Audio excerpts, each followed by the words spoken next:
Put it a walk like Christ, yeah, they ain't hard to tell.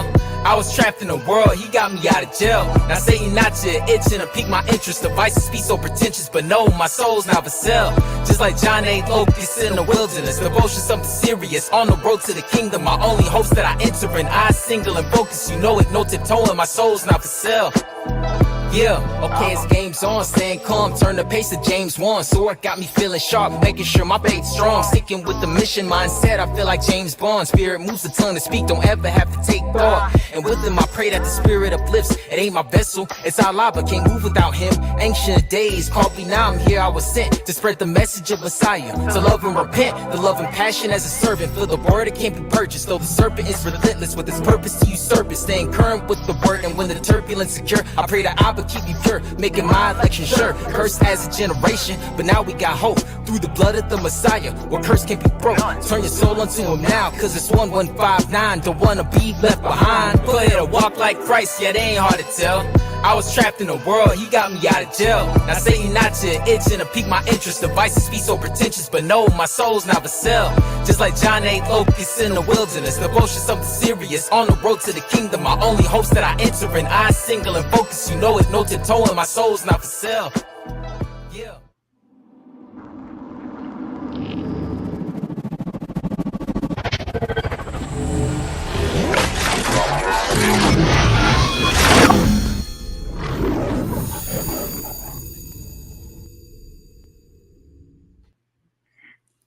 Shalom, fam. Welcome to another episode of our show. We some of the brothers from the body of Christ Church. And as always, it's a blessing and a pleasure to come out and bring forth the words of the living God to his people. As you see, the topic we're going to continue to deal with today is scattered. We're going to continue from our last topic on scatters was dealing with the doctrine of discovery. We did 2 parts on that. And this one, we're going to be dealing with some of the things that took place in the Inquisition. We're going to start with that. I don't know how many is going to be necessary, but there's a lot of information on that. We got a couple of video clips we're going to play. I think one video clip that we're going to play, Lord's will, and some information we want to read from a book. So stay tuned. We pray the shows will come out real good. The information, you find it to be edifying. And before we jump in it, give some time to my co-host to give some words to the people. Hey, greetings, everyone. Most High in Christ bless you all. I just want to say that we are both honored and privileged to come out with this information to edify our people about our history that is not told to us in any indoctrination building or school or anything in our youth. And the reason why we go over this is so that we can know who we are and what we need to do about it. And I hope everyone gets edified and once again, giving all praises to the Most High through Christ. So like the Claymation Mills Lane used to say in Celebrity Deathmatch, let's get it on.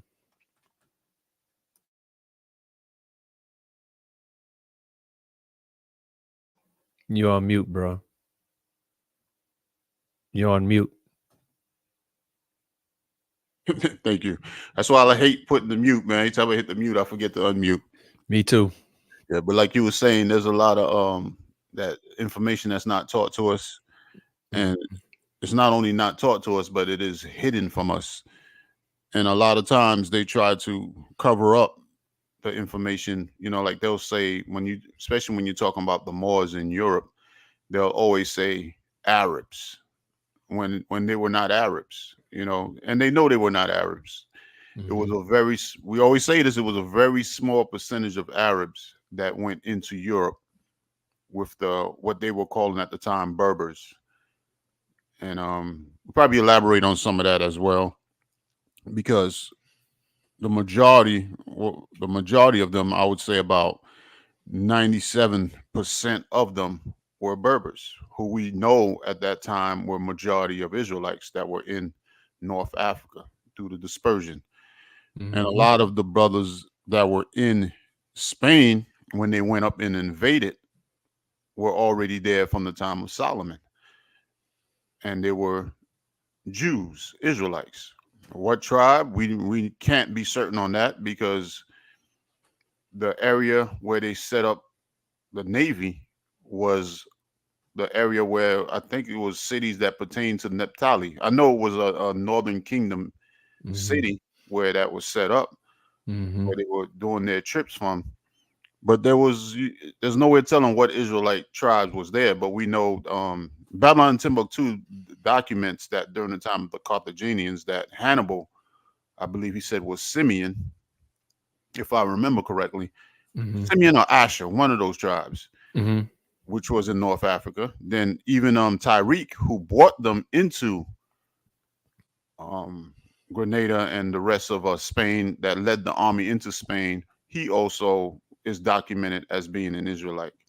And when they were still believing, we know that the Christianity has spread it through there because Paul and the apostles visited them in Carthage when they were there, and different parts of North Africa. And they were Christians, and there were a lot of Jews. There were a lot of temples found all throughout North Africa. But when the Islams came into power, when the Arabs came into power, they came through North Africa. They took them a couple times to conquer, but it's also documented the one that led the army that stopped them the first time when they tried to come through was a Jew, a sister. And it's documented that she was a Jew. That's documented. What tribe, it doesn't say, but it says that she was a Jew, and that a large percentage of them were Jews.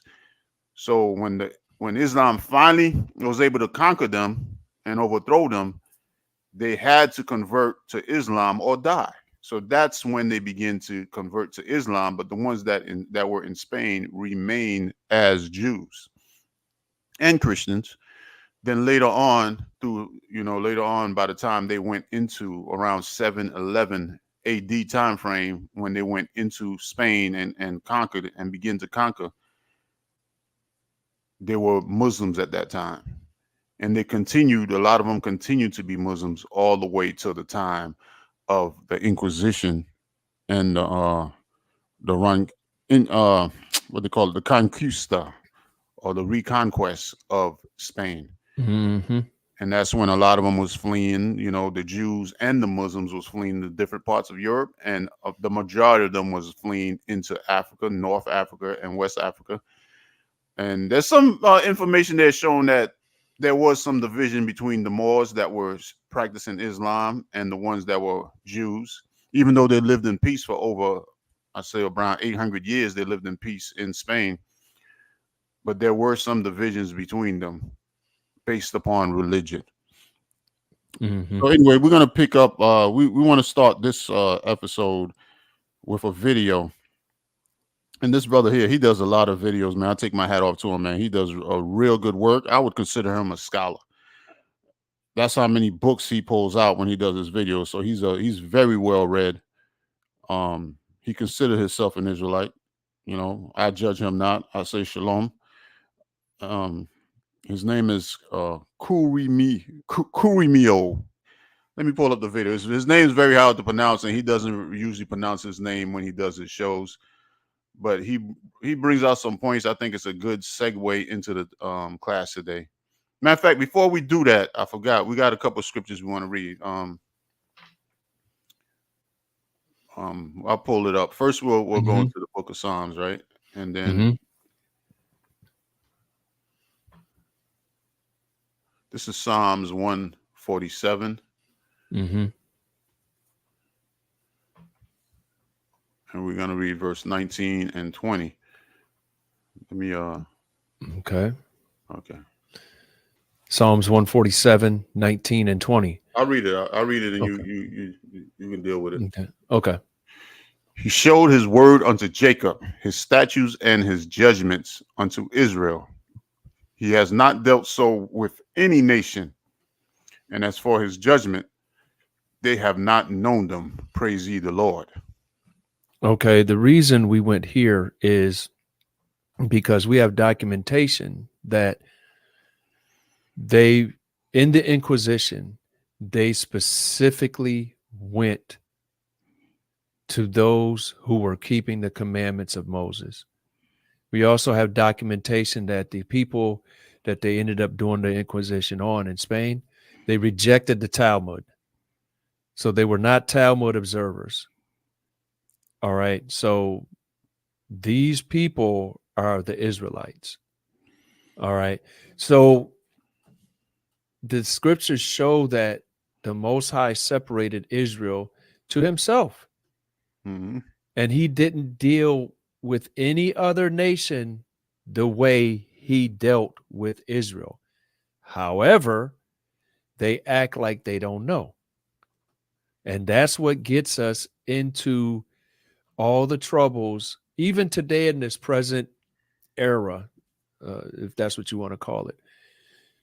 We act like we don't know what the commandments of the Lord are, and that's what gets us into trouble in life. In every arena of life, we have judgments coming against us because we don't obey, Mm-hmm. right? And then one of those things, one of those judgments was in Zechariah 7. Let's go to that right quick, bro. Okay. I also want to highlight the part too where it said he has not dealt so with any nation, and as for his judgments, they have not known them. Because we can see that, you know, the other nations, like the New Testament tells us that the things the Gentiles sacrifice, I mean, the other nations, they sacrifice to devils and not to God. Mm-hmm. Because they always have a history of dealing with satanic doctrine and worshiping of satanic doctrine. Even when you go into Roman Catholicism, the people that was that came here with the Roman Catholicism wasn't really bringing forth the Bible, even though they had the Bible, but the doctrine and the things they were following were not the Bible. Mm-hmm. You know, that's why it tells us in the New Testament that he that cometh preacheth another Jesus whom we have not preached, because you see the things that's connected with it. Mm-hmm. Goes back to, because the Roman Empire was pagan. They also worshiped the sun god, or Mithra, whatever version of it you want to look at. It was handed down from the time of the flood to all the nations, going all the way to till this day. You know, that's why this is modern day Babylon, because this is the same pagan philosophies that was around in ancient Babylon are still around now. But now the nations were dealing with it through the cover of saying that this is Christ. But when you examine how they worship, it's not the Bible, it's not Christ. Mm-hmm. You know, and they don't know Christ. But the people that are supposed to be dealing with the knowledge of the Most High, like the verse 19 says, that the word is for, have been rejecting it. And that's why they're in the condition that they're in, when they're supposed to be the one that's leading and guiding the world to following righteousness. Mm-hmm. So, all right, let me pull the other one up out. Mm-hmm. This is Zechariah chapter 7. And let's start at 11. Okay, I'll read that for you. It says, but they refused to hearken and pulled away the shoulder and stopped their ear that they should not hear. Yet they made their hearts as an animate stone, lest they should hear the law and the words which the Lord of hosts has sent in his spirit by the former prophets. Therefore came a great wrath from the Lord of hosts. So when we were given, you know, the laws, statutes, and judgments of the Most High, we acted like we didn't know it. Mm-hmm. And we pulled away our ears like we didn't want to, and we wanted to do our own thing. You look in Judges chapter 1 and 2 and 3, how we didn't want to, as soon as we got into the promised land, we didn't want to keep the commandments. We went into the ways of the other nations, and we got judged for it. Even during Christ's time, he said, listen, this stuff is going to happen to you until I come back. Right? And we don't want to hear it. So the time that we're talking about, you know, we didn't want to hear it. And this is the stuff that comes upon us because we don't want to hear. We plug our ears up like they did when who's the brother in Acts chapter 7, Stephen, when he was telling them about themselves and giving them the correction, they stopped their ears and killed them. because they didn't want to hear that. They want to do what they want to do. Right. And our mind is like, we're very hard headed, like an adamant stone. That's where you get adamantium. If anybody watches any of the I think it's Marvel or DC or whatever, the movies about Wolverine, how there is nothing harder than his claws and his skin. I mean his bone structure. Also, what's the name? Wakanda, Black Panther. His claws were adamantium as well. Right? That's how our head is, hard-headed, don't want to hear. So guess what? Since we didn't want to hear the word that was crying to us, we got a great wrath from the Lord of hosts. So read on. Verse 13. Therefore, it has come to pass that as he cried and they would not hear, so they cried and I would not hear, said the Lord of hosts. Wow. So just like in Psalms 1, the word is coming out. You don't want to hear it. Now, because you're not hearing it and you getting the judgment and the persecution and the foul things happening in your life, now you crying, oh God, oh God. No. He's mocking at your calamity because you had time to avoid it, but you didn't want that. All right. Read on. Verse 14. But I scattered them with a whirlwind among all the nations whom they knew not. Thus the land was desolate after them, that no man passed it through nor returned, for they laid the pleasant land desolate. And that's what did happen to the pleasant land several times. Babylonian times, and then the Romans again in 70 AD, and then now even during the time we're talking about, like the times of the Inquisition and stuff like that. Even before that, there were a few people dwelling there. You had the Crusades before this, and up to this time, but it was trodden down of the Gentiles, and just like Christ said it would be, until their time has come to an end. So even now in Spain, guess what? We're getting ready to go over why and how and document the scattering of Israel from these lands in Europe. All right. And the reason, and why did this happen? Because we did it. We laid the pleasant land desolate of righteousness. So the Most High removed us off the land. So here in Spain and Portugal, we're going to go over how we were getting persecuted because and the reason is because we wasn't right with the Lord, and we were getting scattered like with the whirlwind all over the place. So you had anything on that, bro? No, that's good. That's good. It's just that that's an excellent point you're making, because we hear Israelites constantly talking about the white man, the white man, the white man. But we have to be held accountable, because like we always say, if we was doing what he said, he tells us in Psalm that thou would have dwelt in peace forever. Yes. And you talking about, like, I like the point I like to make, he told us that one of you shall chase 1,000 and two of you shall chase 10,000. How the hell you think a nation was going to conquer us if we was plugged into the Most High? It wasn't not going to happen. Exactly. The only way for it to happen, and they know it also, because it tells us in the book that they knew it, is for us to be sinning against him. And they said it, they had that council. What book was that in the Apocrypha? The Judith. Yeah, when the Syrians was coming up. Holofernes. Yeah, they said if this people is right with their God, then you don't go up. But if they're sinning against their God, then you can go up and you'll be prosperous and you'll take them. And that's one of the main reasons that they want to keep us in sin now today. You see, they use our people to advertise all type of evil, man, to advertise homosexuality, to advertise unclean foods, to advertise, everything that's contrary to the Most High. Our people are in it. And if they can keep us like that, then they can keep their power. But the more of us that raise up, that's why it tells us in Revelations that The Most High said, hold back the destruction till we have sealed the servants of our Lord in their foreheads.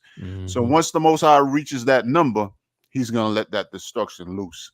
So it's our part to make sure that we're part of that number that's waking up, because if we're not part of that number, then we're going to be part of those that's being destroyed. And that's just what it is. So giving all praises to the Most High, man. Yeah, all praises, bro. Let us let me okay, I'm gonna pull that down. Okay, I'm gonna pull up the first video. Mm-hmm. I think this will be the only video for the day, matter of fact, because we're gonna try to shorten the shows. I know we're not gonna do under an hour, that's for sure, but we're gonna definitely make it under 2 hours or close to an hour and a half if it be the Lord's will. Man, where did I put this? Oh, here it goes. Oh, that's not it.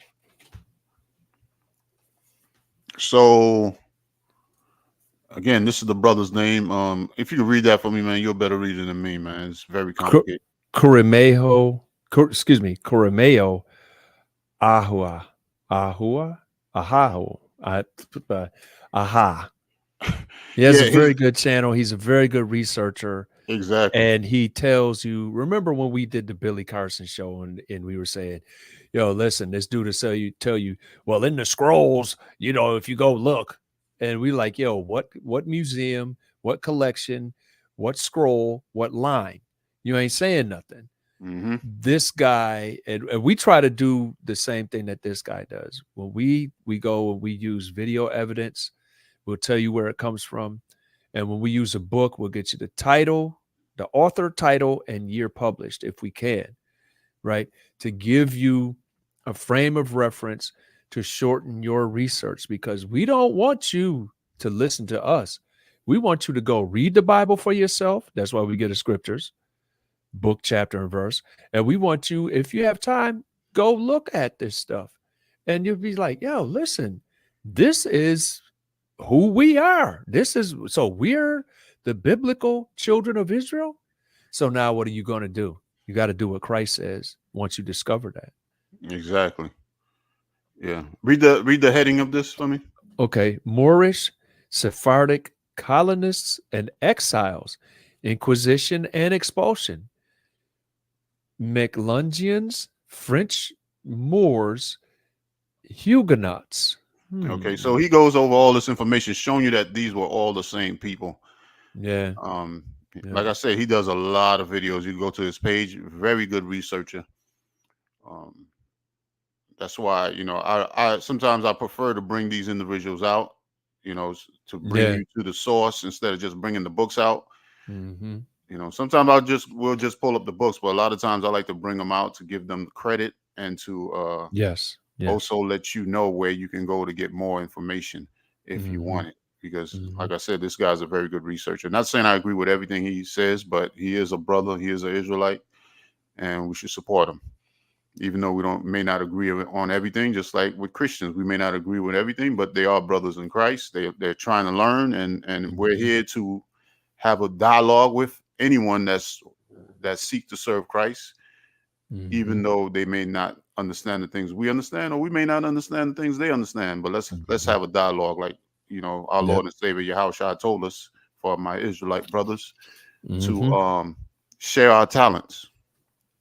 Yes. And that's how we're going to come to oneness in the understanding of the Mashiach Christ. So, all right, I'm going to play probably about 5 minutes, and we're going to give some dialogue as we play this short part of this video, because it brings it catches up on some of the things we already discussed for those that may not have seen the previous classes. Also the Moors, you know, crypto Jews or Moriscos, Marranos, whatever you want to call them. They got, you know, taken out of Spain and Portugal. They had to they had to either convert, stop their religious practices, or die or leave, right? And this book right here, he's going to read from. Here goes the name for those that may not have it, and the author. And that's Francis Malino, the Sephardic Jews of Bordeaux. assimilation and emancipation in revolutionary and Napoleonic France. So a lot of these brothers that were leaving, as we went over last scattered episode, the last two, we was going into how during the time of the Inquisition, a lot of them were leaving, and the Inquisition was lasted a lot longer than what they really tell you. It started much earlier, where they were taking over and they were basically killing Jews that were in there and Moors, because they were of the same descendant, the majority of them. So and hold on, bro, they were killing Moses' commandments, and some of them had an understanding of Christ, but keeping the commandments, Jews.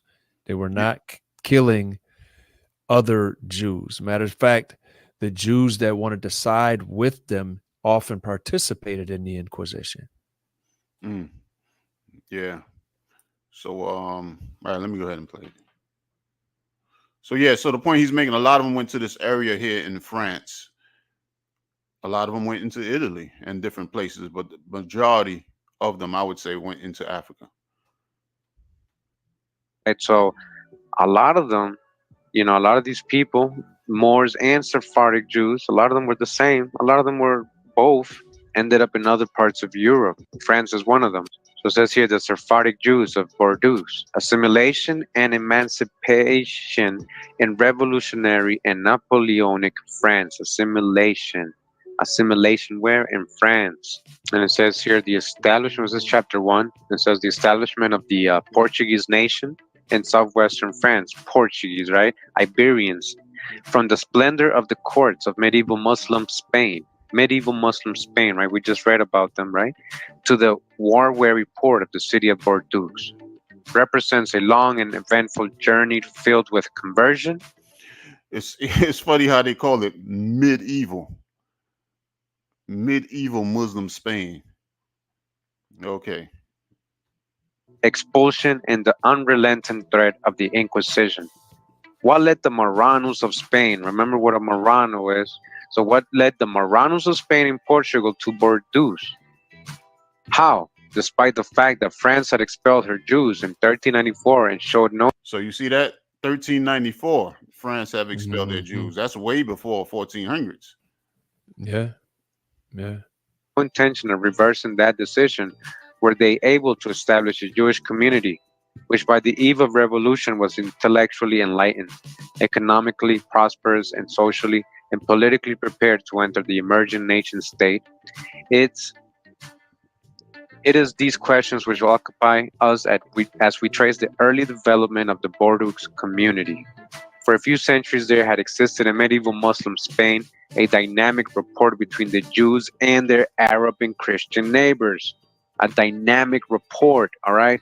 This rapport minimized the restricting impulses of separate theologies and elicited an intellectual, poetic, and commercial efflorescence. As the Spanish Umayyad Caliphate gave way to the fanatical Berber dynasties. Okay, so you see right here, the Umayyad Caliphate gave way to the fanatical Berber dynasty. So it's letting you know that the Umayyad, even though some people would tell you it's Arabs, right here is letting you know they were Berber, the Berber dynasty, which is talking about blacks that were in North Africa. Yes, and go ahead, bro. From the areas of Carthage all the way up to Mauritanian. And not only that, we had the previous shows that we did on Scattered. They went all the way down into Timbuktu and into the areas of West Africa. So go ahead, brother. Berber was an area, or Barbar was an area in North Africa where it was west of Egypt, but it was a lot of Israelites that had been scattered during the Babylonian conquest, or even earlier. Yeah, the Syrian. And they were called in the New Testament barbarians. Remember, Paul was talking about there's no difference between Jew, Greek, barbarian, Scythian. Yes. These were all places that either due to Solomon and David's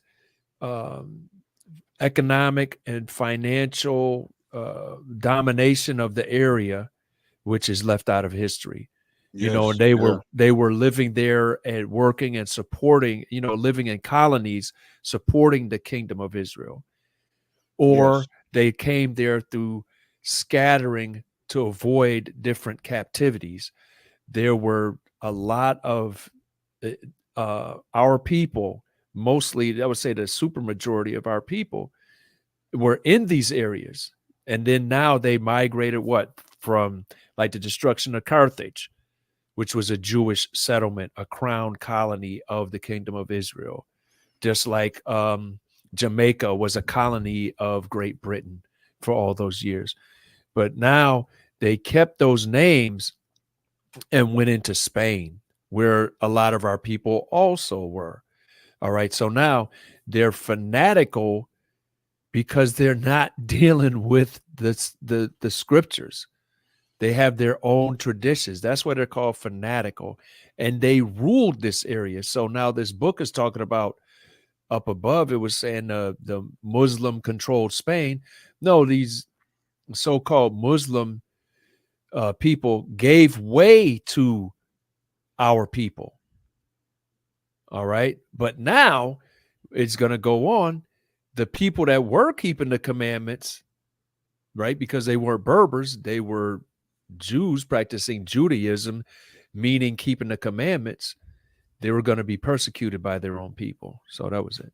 Yeah.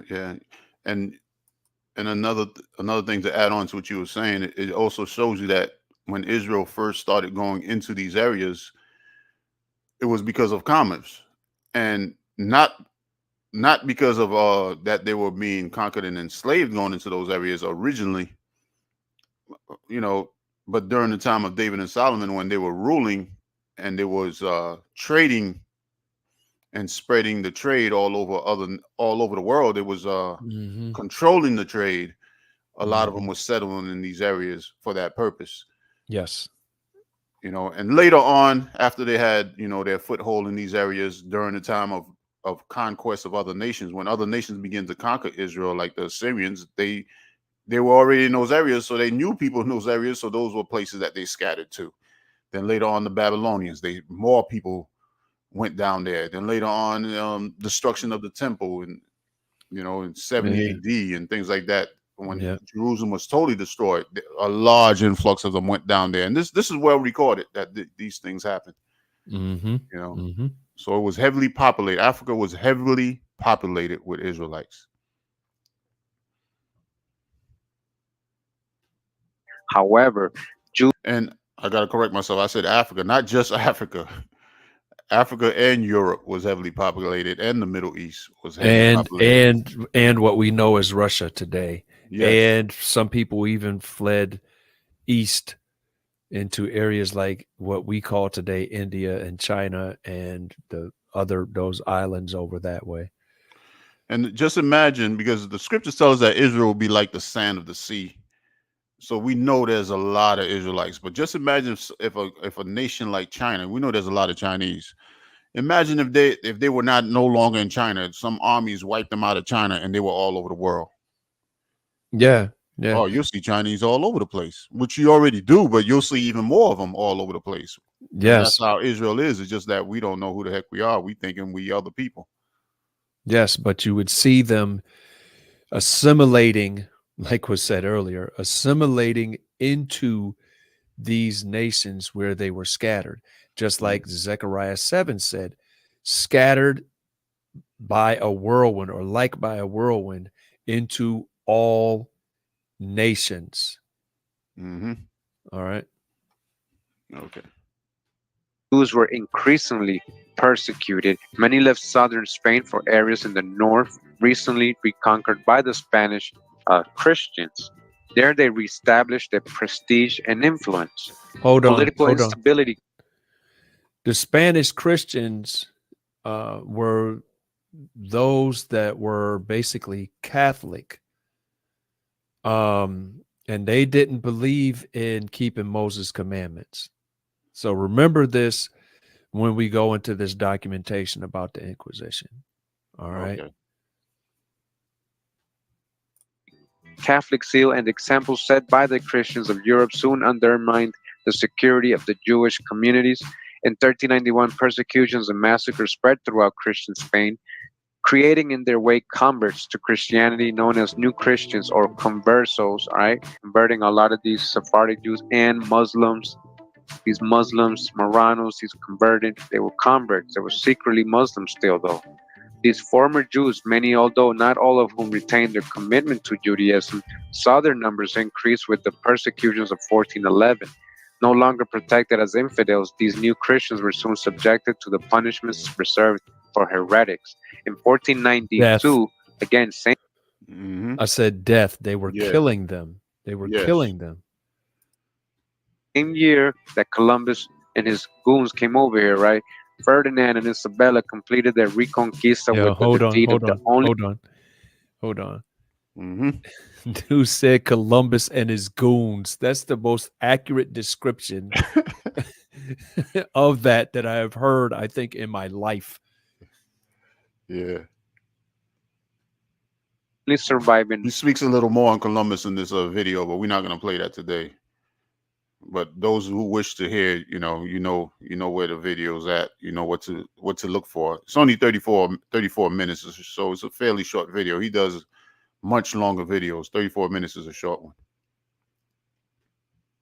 Muslim stronghold of Granada and the expulsion of all Muslims and Jews, all Muslims together. Why together? They were living, coexisting together, mixing together already for a hundred years. Unable to resign the decree of March 30, the Jews of Spain were required to convert or emigrate. Convert or die. While some converted, others made their way to Portugal, where Emmanuel, unwilling to deprive his realm of needed middle class, forcibly baptized the entire community.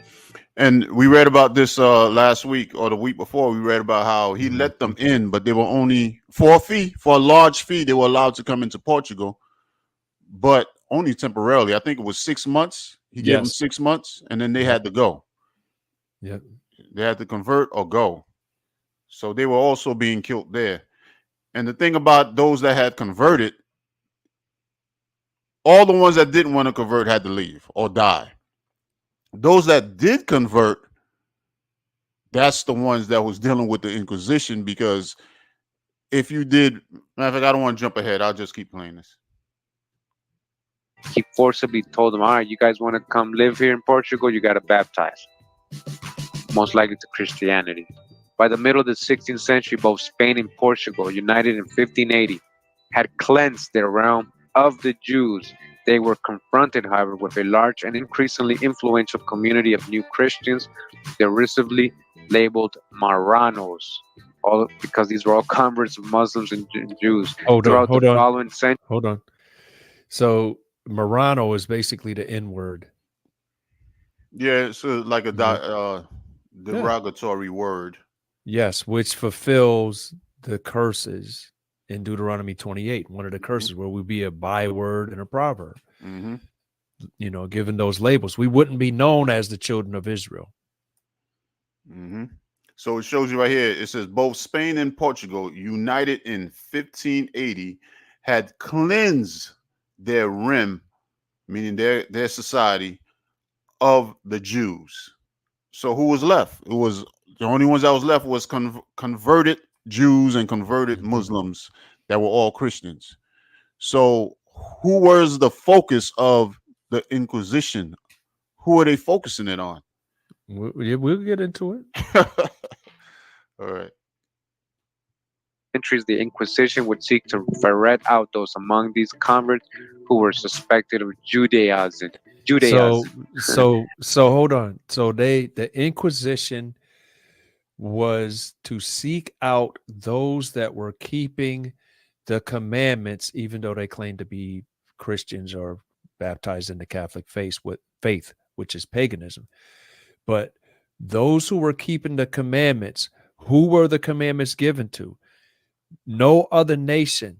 The Most High didn't deal with any other nation the way he dealt with Israel. So who was this purposely pointed at? Israel. Yes, yes. The biblical children of Israel that were keeping the commandments. Mm-hmm.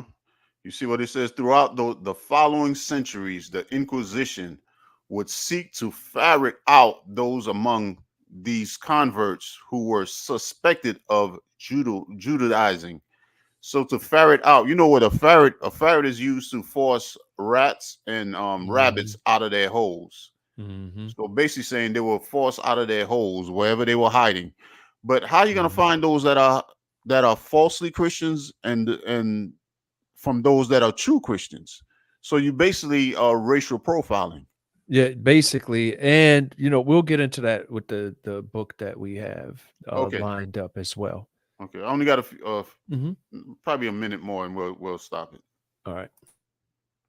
The social climate of Bordeaux and its unique potential for commercial growth were such as to provide a receptive environment for those fleeing the arms of the Inquisition. Again, so all these Muslim Moors, these Jewish Sephardic Jews were fleeing to France, Bordeaux. Right, so just real quick, it says here, Marrano and Spanish swine used despairingly by both Spanish and Portuguese to designate those Jews who had converted to Christianity, but who were suspected of remaining faithful to Judaism, right? To Moses, faithful to Moses. Yeah, swine. They was calling them pigs. Yeah. So Marrano's Judaism and Morisco is for Moors. Moors who converted to Christianity was Moriscos. We're gonna go back again. We're just going over information we've gone. All right, I'm gonna stop it there. But he got this brother. He like I said, man, got to give him his props. Mm-hmm. Okay, we'll go into some. Make sure there was nothing else I wanted. Mm-hmm. Okay. Okay. All right. What you had? You want to deal with that book now? Yes. I was just lining something up here. Let me see right quick. No. Let me see. Okay. So, let me pull up this book. And where are we at? This is the book. I'm going to the title page first. If you can see it. Yes, the Jews of Spain and Portugal and the Inquisition. Frederick David Mokada. And it was written and published in 1877. All right. So I'm going to go over here to page 34 of the PDF. Right. So this is the time frame that we're talking about. This is page 21 of the book, but the PDF I have is page 34. Right. The time period we're talking about is 1411. So we were already getting persecuted. Okay. Or being forced to convert. All right. So I'm going to start here. But St. Vincent Ferrer was not the only adversary to the Jews at this period. Then it talks about another Dominican monk, Cardinal de Lune, assumed the papal tiara, or he rose to being a pope under the name of Benedict XIII. Okay. So this is basically 1412 to 1417 is when he ruled as pope. Okay. In order to signalize his zeal and to ensure the support of the clergy, so he was pleasing the people of the Catholic Church.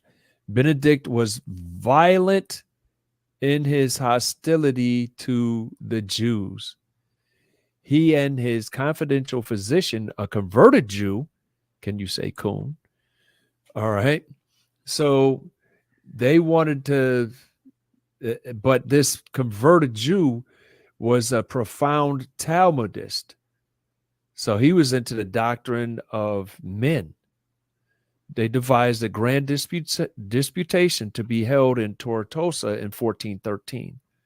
16 learned rabbis were invited to argue on the tenets of Judaism, especially as regards the coming Messiah, with Geronimo and some others, among whom was Andreas Beltracco, another converted Jew and the almoner to the Pope, Benedict himself presiding over the conference. So now check this out. Skipping down. The conference broke up in the wildest disorder, it being finally ruled that the Talmud was a mass of blasphemy and heresy which the Jews could no longer be permitted to use. All right, because they wanted to stick with the commandments of the Lord. All right, they knew what the Talmud was. Okay, so these brothers here didn't want to deal with the Talmud. No, they did not. They were not Talmud practitioners. All right, and that was the ruling out of this council, even though it broke up in disorder and all chaos. Right, but check this out: a string of papal bulls, and we went over some of these papal bulls that were in a little bit later time, but this is not quite the start of it, but this is like the middle of it, early middle of it. Yeah, it was before the ones we read about, the doctrine of discovery.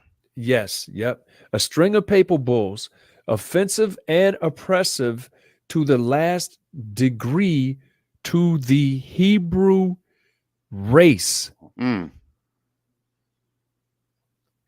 Immediately followed. Why? Because they wanted to convert these people either to Christianity, but the Talmudic thing, you see the dude that was lined up with the Pope, one of them was a convert, but the other one that was a convert, he was all the way down with the Talmud. So because they wouldn't accept the Talmud and they took this writing of men and rejected it, a string of papal bulls, offensive and oppressive to the last degree, to the nth power, to the Hebrew race, immediately followed. And as a natural consequence, a further large number of pretended conversions took place. So they was like, yeah, we don't want to leave our estates and houses and jobs and, die. So we'll pretend that we converted, but we'll still do it in secret. You know what's funny about it? It sounds like because they didn't want to deal with the Talmud, now you guys got to go. It's like either you be a Roman Catholic or you a Talmud Jew. Yep. Was the only things that was acceptable. Yeah, because a lot of the people, remember this dude was a Dominican. He was from Spain, right? That was Pope. And this was like, there were large areas different areas, several different areas of the world throughout the papacy, especially in this time, that were trying to ascend. They had people trying to ascend to the popehood, I'm going to call it, so that they could promote their area or do things in their area that they were from, that the people in that area wanted. And the people in this area wanted the Jews out. And why? Not going according to the word of the Lord, right? And even though they were keeping the commandments, the reason why is we weren't locked in to the Lord. And the Lord said that this would happen because he said it in Luke 21. Go ahead. Yeah, I was just saying, I think that statement is very specific. When they divide them up under these different terms, it's kind of harder to see and to place it, place what they're actually doing. But when you look at that statement, it says a string of papal bulls, offensive and oppressive to the last degree to the Hebrew race. So right there, you lumping them all together. When you say the Hebrew race, because that's where they all really came from, they were Israelites. They were descendant of Israel. Yeah, Abraham, Isaac, and Jacob. All right.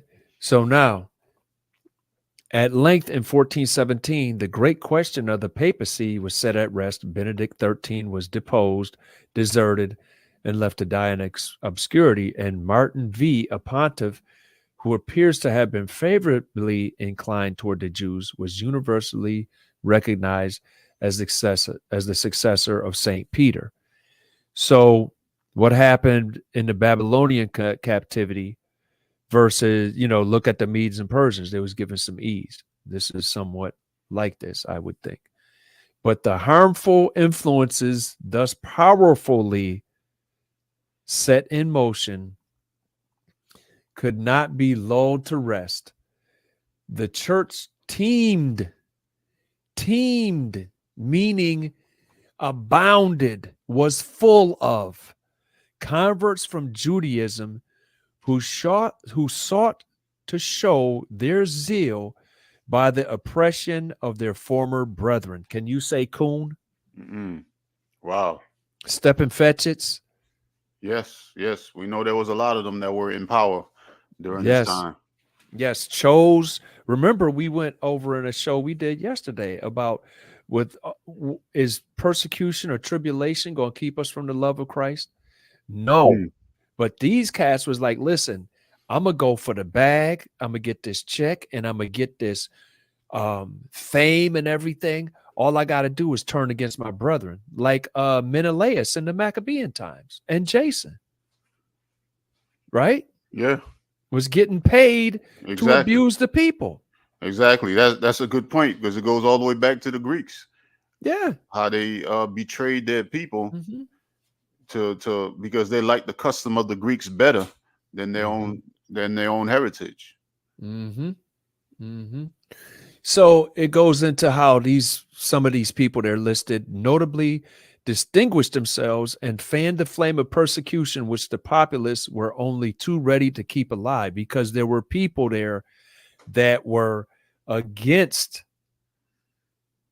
us because the Most High had them set against us. Because what does it say in Proverbs? I think it's 16:7, or is it 16:4? When a man's ways please the Lord, he make even his enemies to be at peace with him. So it's a logical conclusion that we weren't pleasing the Lord. Okay. So well, we understand now that we had to follow the instructions of his son. But this Roman Catholicism is not following the instructions of his son. You're skipping a lot, bro. No, I was just reading down because it's some more and I don't want to take up a whole bunch of time. So, but this is a really good book. If you want to read about the history of our people in Spain and Portugal, just check it out. Yeah. But I want to go to here, right? The wealth and position of the Jews added to their inordinate love of display and supercilious manners. All right. And I had looked up supercilious, right? Supercilious means lofty with pride, haughtily contemptuous, overbearing, manifesting haughtiness or proceeding from it, overbearing, arrogant, as a supercilious air or behavior, contemptuous, overweening, lordly. See arrogance. All right. So, and that's how a lot of people act today out at these camps. We're better than you. We know more than you. We're more righteous than you. And you got to lick our boots. This caused their downfall because the people already didn't like them, but they was walking around like they was better than everybody. Right? Had long rendered them unpopular, and the recent persecutions in Spain had tended to vastly increase their number in this sister country in Portugal, whilst the clergy studiously favored the growing aversion which first terribly exploded in Lisbon in December 1449. So, just skipping down a little bit to save time, the mass of the populace precipitated itself on the Jews' quarter because it pointed out on the previous page that we live separately, crying out, murder them, pillage them. All right. Many Jews were killed. All right. Skipping down again. All right. And so this persecution happened. All right. Let me go down some more.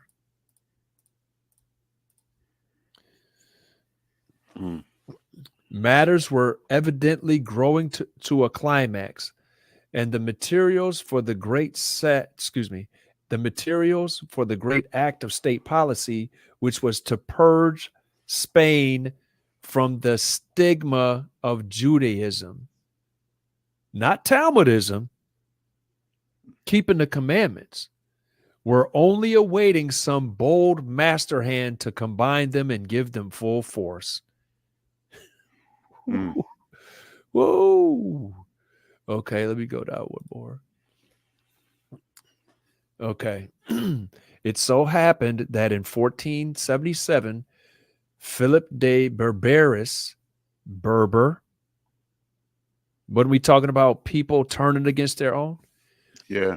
Inquisitor of Sicily, which formed part of the dominions of Ferdinand, because remember in the previous episode, we went over how Ferdinand asked the Pope for permission to expel, kick out, kill, convert, or and take the wealth of any body that wasn't a Catholic Christian, right? And he got that permission and played it up in spades.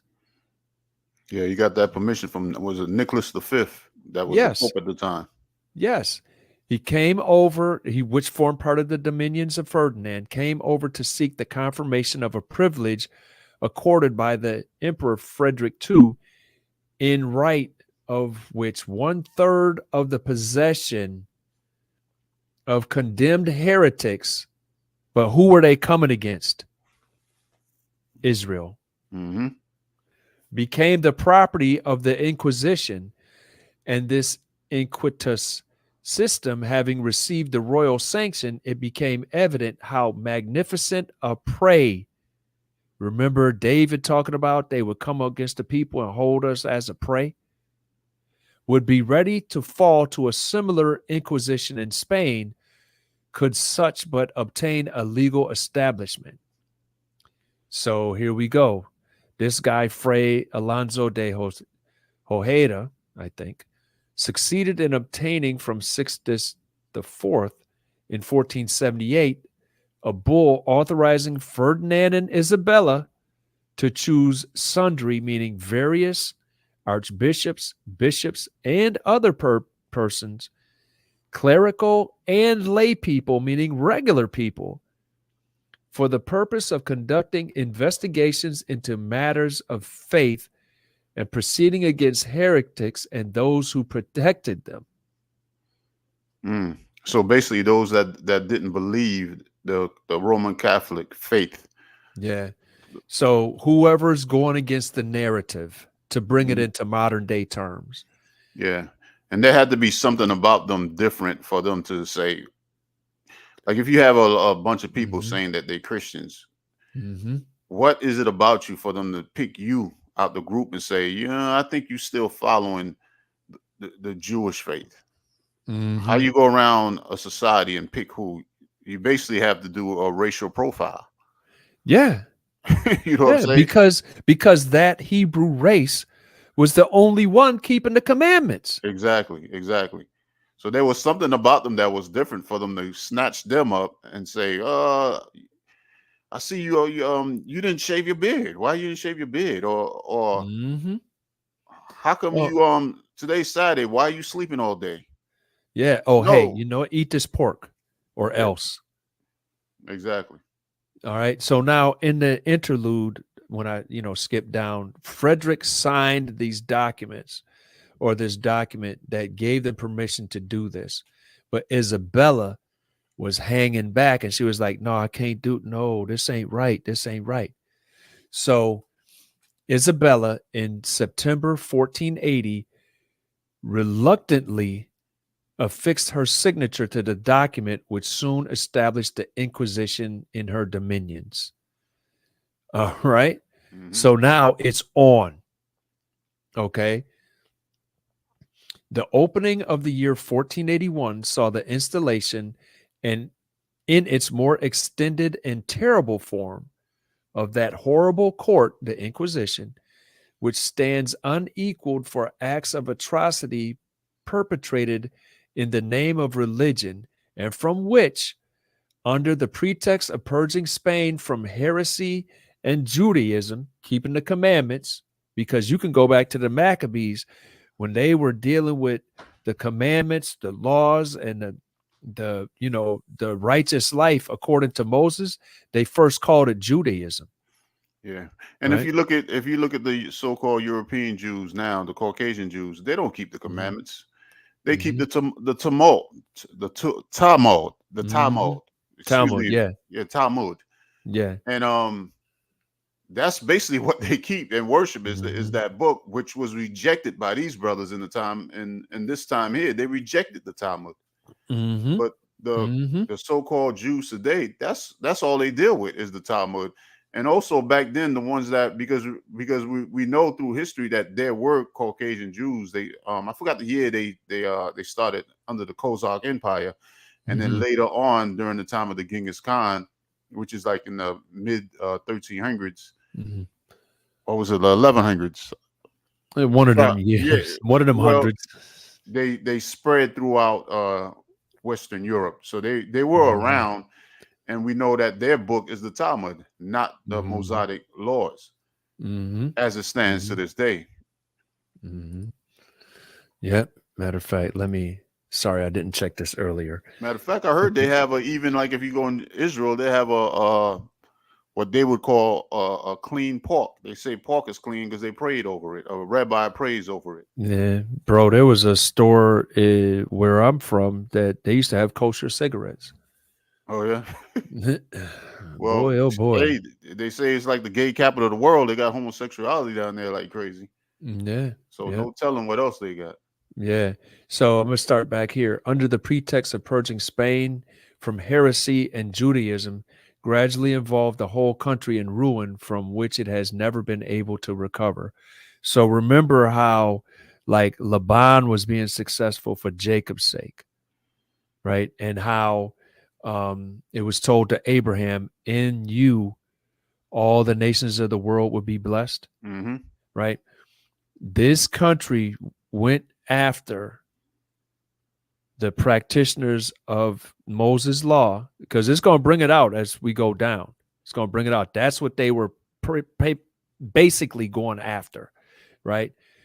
They removed them and tortured them and all this other stuff, and it brought the whole country down to a ruin from which it has never been able to recover. So they hurt themselves to hurt us. It even states here that they will claim as doing witchcraft. Yeah. And remember, that's what they said about that Jewish sister that stopped the Arabs when they first tried to take over North Africa. Yes. You know, when they finally did take over, they accused her of being a witch. And also that was done to a lot of the Indians. They accused them of witchcraft. And we know they were doing that to brothers and throughout Europe as well, accusing them of witchcraft for practicing the commandments of the Most High.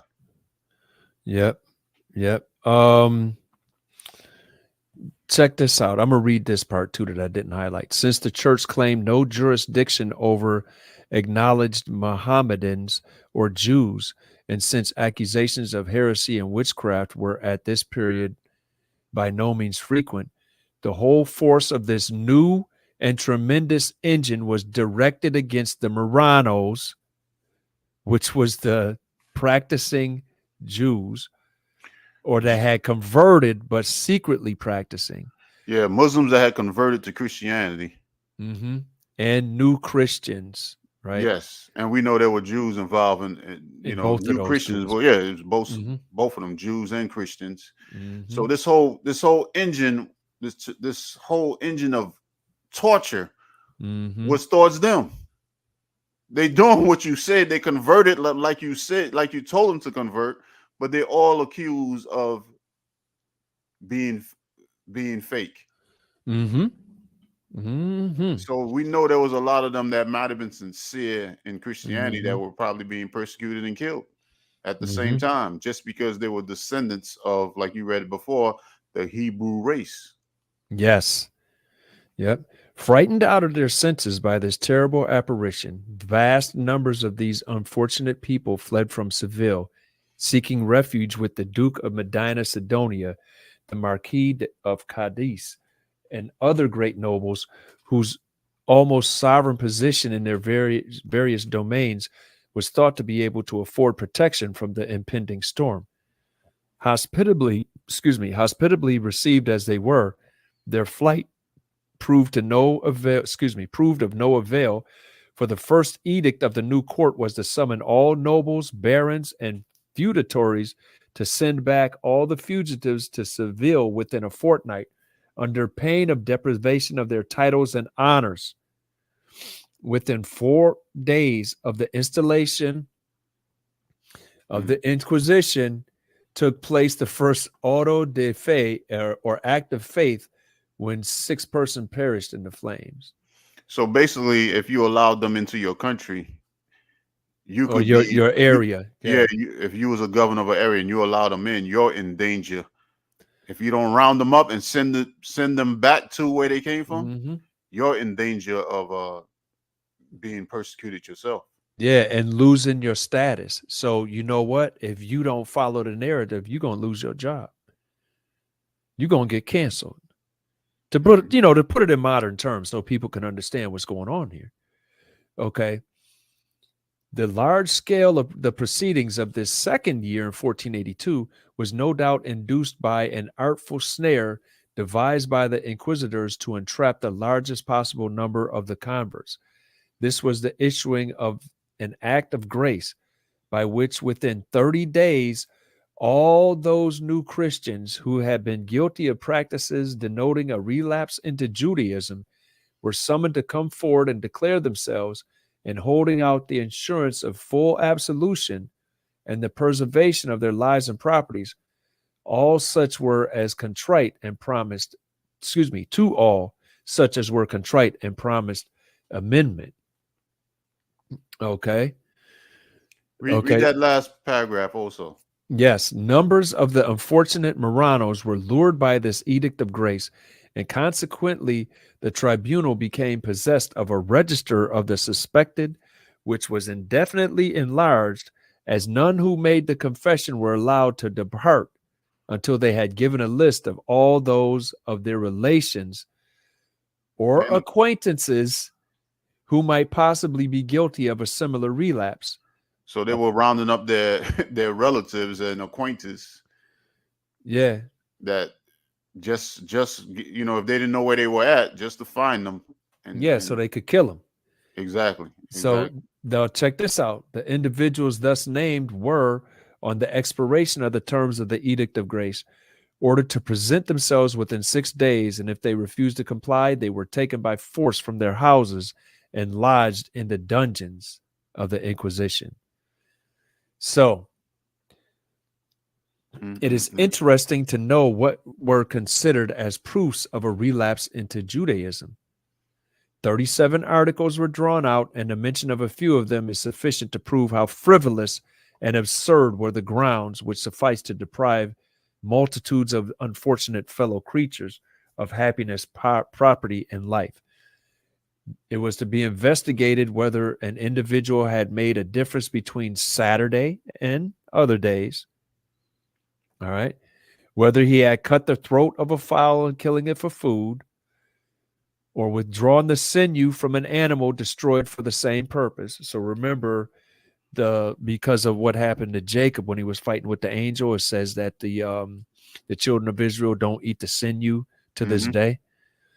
Whether he had eaten meat during Lent, so basically they were looking for any signs of them keeping any of Mosaic covenant. Yes. Or anything written in the law. If they suspect you, being that you was of Hebrew descent, if they suspect you following anything that was written in the law, you were up for torture. And death. Whether he had eaten meat during Lent or on the fast prescribed by the church, not going along with the narrative, or had abstained from food on the Jewish Day of Atonement or other Hebrew fasts, or had used baths, cut his hair, or pared his nails on days preceding such fast, or had eaten unleavened bread, or used certain herbs in Passover. This is all Mosaic commandments and traditions associated with the commandments. You can find, and the thing that's crazy, you can find a lot of people doing these things unknowingly. Yeah. You That know, doesn't matter. It's Jewish. Excuse me. It's what we would call Jewish today, but it was Israelitish. Yeah. It was Israelitish because it wasn't Talmudic. It wasn't Talmudic. It was Israelite. All right. Okay.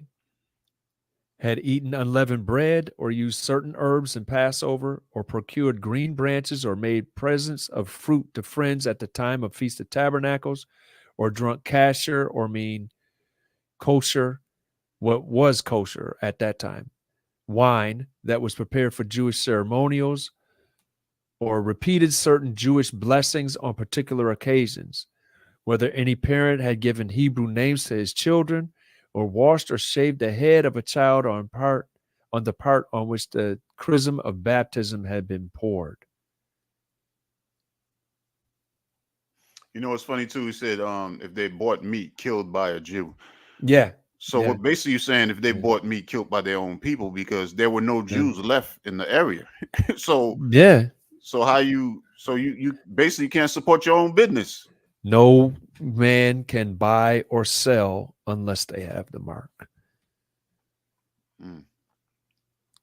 Sad indeed was the fate of those of whom it could be pretended that they cooked their stews in oil instead of lard, pig fat. And many old Christians You skipped some stuff too, man. But I know. That's for time. And many old Christians in after times had to repent that their casual dislike to pork or shellfish had brought them under the suspicion of being secret votaries of what it pleased the inquisitors to designate as the impious law of Moses. So if for some reason you couldn't eat pork, or you had an issue with eating shellfish, they use mark for death just because of that. Yeah. Because there's Christians now that don't eat shellfish or don't eat pork or something like that. But at that time, that was enough to say you was guilty. Yeah, but check it out, and let me blow it up. All right. So anything that, not just this, but anything like we just went through that list above, the inquisitors designated this as the impious law of Moses, right? So let me, just for giggles, look up the word impious, right? So this is what they considered the law of Moses: not pious, lacking in reverence or proper respect, blasphemous, sacrilegious, profane, irreverent. So they considered the law of Moses to be blasphemous, right? They considered it to be blasphemous in the Inquisition, and they were coming straight for the race of the Hebrew Israelites. Right? So, and there's much more that, we could go into and read further in the book. And I know I was skipping over a lot of stuff, bro. But, these are things that we have to acknowledge is our real history. Because the things that happen to us, the things that are happening to us now, they fit the descriptions of the judgments and or curses that are listed in Luke 21, Deuteronomy 4, Deuteronomy 28, Leviticus 26, and a lot of other places. Zechariah 7, And basically all the prophets talked about what would happen to Israel for not obeying the word of the Lord. And these things happened to us repeatedly throughout world history, and they are happening to us now. So now that we know that, what can we do about it? What, just cry out or try to start a political movement? No.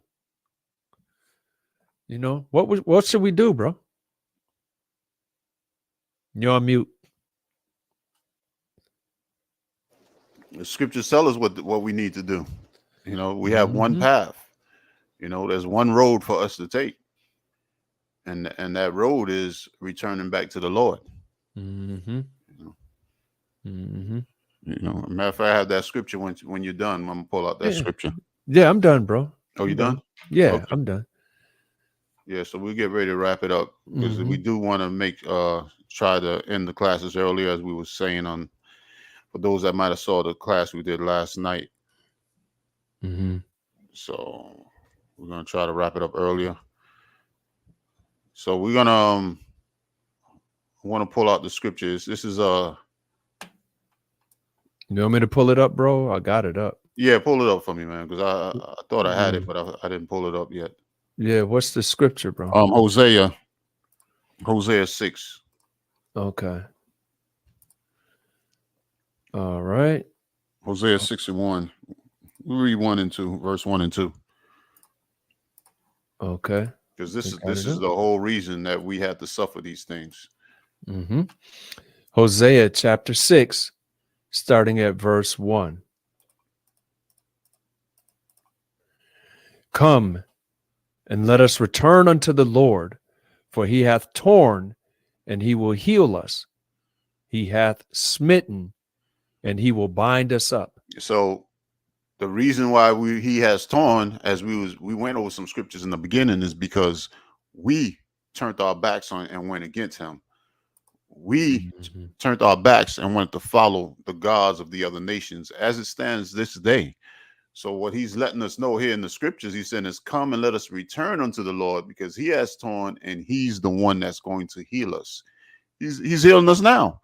But as it say in Isaiah, I believe Isaiah 34 says, here a little and there a little, with stammering lips and another tongue, he will speak unto this people, yet they will not hear.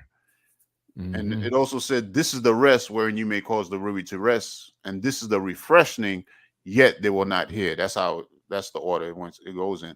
So the rest is the word of the Most High, returning back to him. And he will bind us up. I mean, he's healing us and binding us now with this word. For those of us that are returning and having faith in his son and in his word and are applying those things, we're being binded up now and we're being healed now. So go ahead, read on. Hosea 6 verse 2. After 2 days will he revive us. In the third day he will raise us up, and we shall live in his sight. So he's given us a certain time period. We know that one day with the Lord is 1,000 years. And 1,000 years is as 1 day. So now he's telling us after 2 days, he will revive us. I mean, we are being woken up. We're being woken up now, as he said. And in the third day, he will rise us up and we shall live in his sight. So the time is coming, man. We're being raised back up now. We're being woke up now. We're being healed now. But it's up to each individual to make the choice. Are you going to return to your God, or are you going to continue to follow the gods of the heathens, the gods of the other nations, which the brother read in the beginning, Psalms 147. The God of the nations are what? Idols. The God of the nations are idols. He showed his word unto Jacob, his statutes and his judgment unto Israel. He has not dealt so with any nation. And as for his judgment, they have not known them. Praise ye the Lord. Praise ye the Lord. And that's who we need to return to. So you got anything else you wanted to hit, brother? Yeah. Yep. That all the gods of the nations are idols is Psalms 96 and 5. But the Lord made the heavens. And so I was reading this the other day, the first episode, I think, when you were looking for something. So I just want to, this is what David was talking about. I just want to go through this right quick. Psalm 17, just start at verse 8 and just keep reading. Okay. It says, keep me as the apple of the eye. Hide me under the shadow of thy wings, from the wicked that oppress me, from my deadly enemies who compass me about. They are enclosed in their own fat. With their mouth they speak proudly. They have now compassed us in our steps. They have set their eyes bowing down to the earth. Like as a lion that is greedy of his prey, and as it were a young lion lurking in secret places. Okay, so like as a young lion that is greedy of his prey. Remember how it said they set up us as a prey, right? And the thing is, David was here praying that he would get mercy from his enemies because he knew who his enemies were and what they were being used for and by whom they were being used. So he wanted the Lord, because he was always trying to serve the Lord. He made grievous mistakes. He was always coming back and like, listen, how can I get right? I got to get better. I got to get better every day, better than I was yesterday. Always seeking the Lord. So and that's what we have to do. So he wanted the Most High to keep him in the Most High's protection from the wicked that were oppressing him. And we looked over this history of oppression of Israel, right? In a more modern era that was after the Bible was written, right? And the enemies are what? They speak very proudly. How is keeping the commandments of Moses impious or blasphemous to the Most High when the Most High gave the commandments?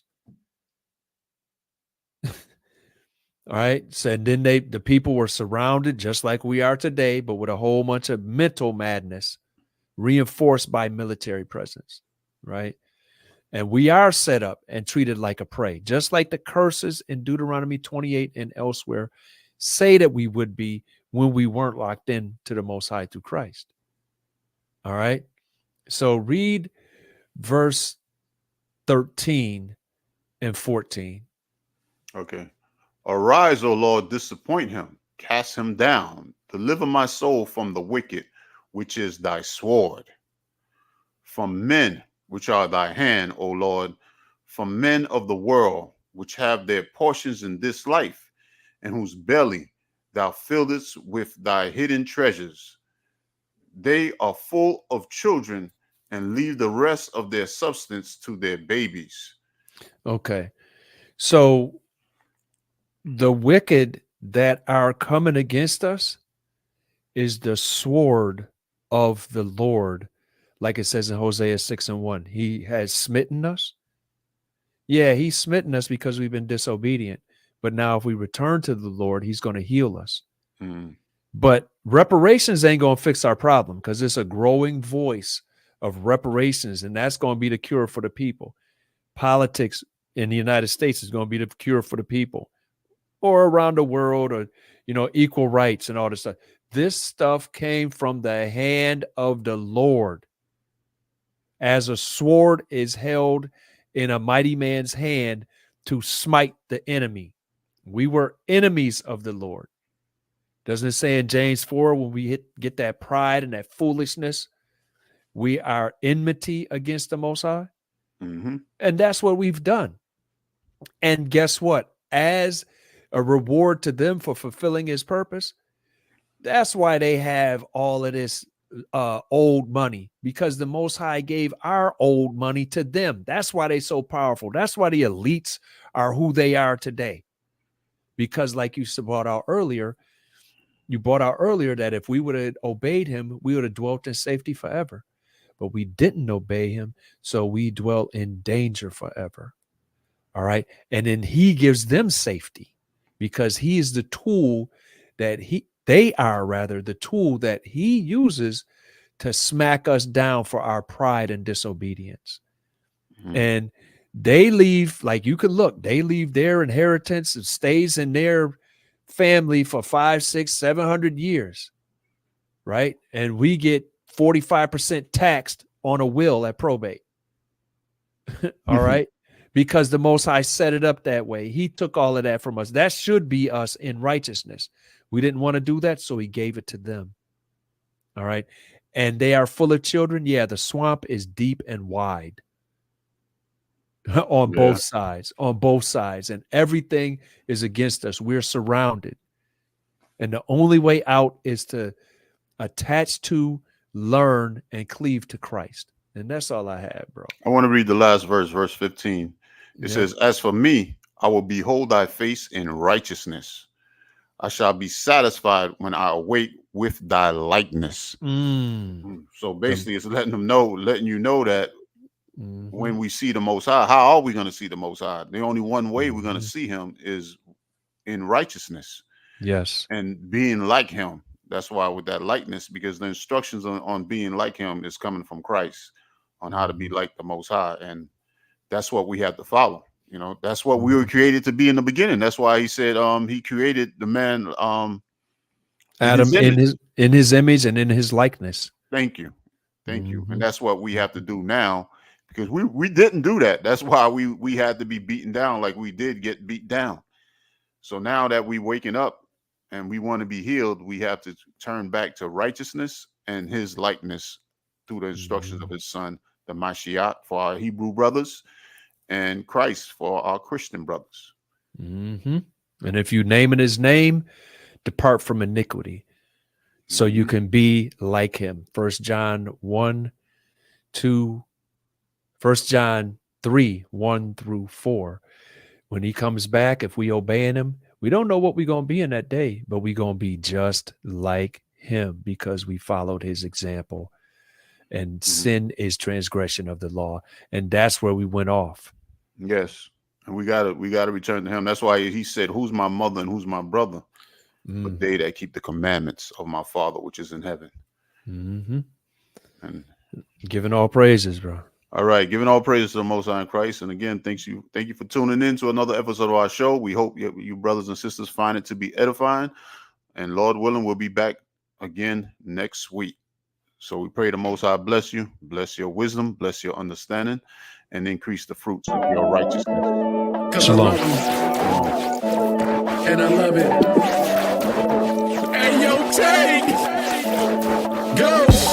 I love the Most High, keep him close. How could I not love the one who loved me the most? They said the 400 over, let's give it a toast. And the Most High never left, he still at his post. Where my Hebrew women at, I said I love you ladies. And I ain't gotta be your man to say I love you ladies. I'm impressed with how you keep the faith and raise your babies. Beautiful, black and bold, you queens are amazing. Told them truth and they called us crazy. We don't dance with Mr. Charlie, so they called us lazy. Keep my faith in the Most High, not quick picks. Calling us crazy while you are labeled a nitwit.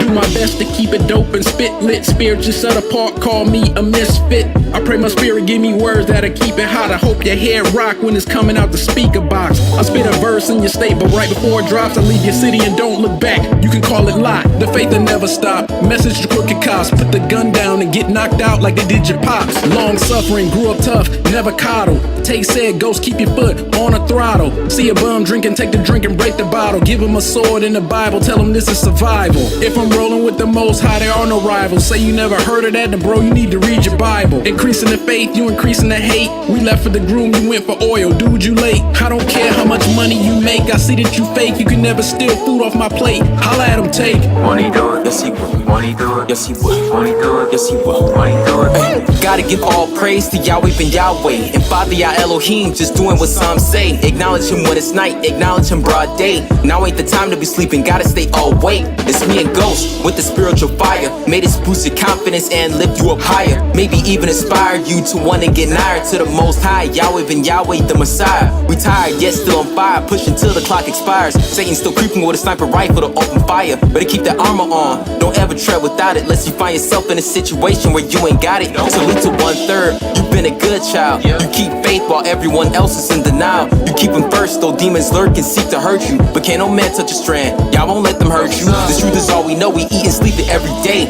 24/7 on my mind, it keeps me up and straight. Demons hate to see the rays of light on you and makes them shake. The God that dim that light you got, but don't ever stop, you doing great. Light penetrates even the most darkest places. Everywhere you walk, people stare at you like you naked. Congrats, my brother, you ain't in the matrix. You always strip the blindness off your eyes, now you're awakened. The last will be first, ain't gonna be many. That's why I'm staying vigilant, working diligent for that penny. Cause many are called, but few are chose. Stay lit up, don't you turn cold. All praise to Yah.